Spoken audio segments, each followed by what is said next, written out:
And new for you this morning, restaurants near many San Diego beaches are facing new restrictions. So starting here soon, beachside restaurants will have to replace public parking spaces that are currently covered by outdoor dining areas. CBS 8's Chris Groh live in La Jolla now breaking down the new rules' impact. Good morning.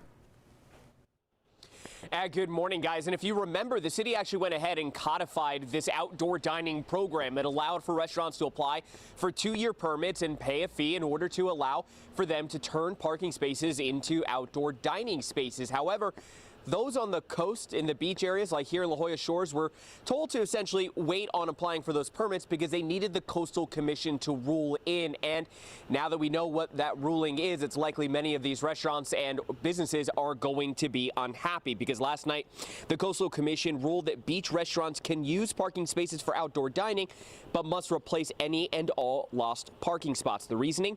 The commission says the requirement is needed for beach access, and that's because more people take their own vehicles to the beach than public transportation. They need places to park, and those have washed away essentially as the tide of outdoor dining setups have come in. Now, according to the Union Tribune, the city does not object to the commission's ruling. In fact, take a listen to the city's coastal planner explain their expectations prior to the commission's ruling.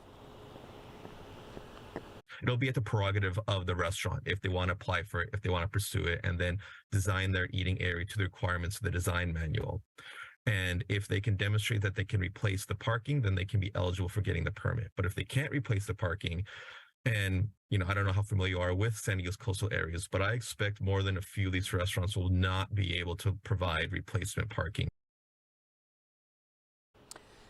Yeah, and according to several letters that were sent into the commission, again, that's what some of these businesses are worried about, that there's less land out here to use in the coastal areas, and that without that land, it's going to be hard to find parking to replace the spots that the outdoor dining currently take up. Now, the commission did say that restaurants could work with third-party businesses to replace the spots. It doesn't necessarily need to be spots directly on the property in which they operate, but it remains to be seen how easy that's going to be or how close or how far away those third-party businesses may need to be. Eric and Netta?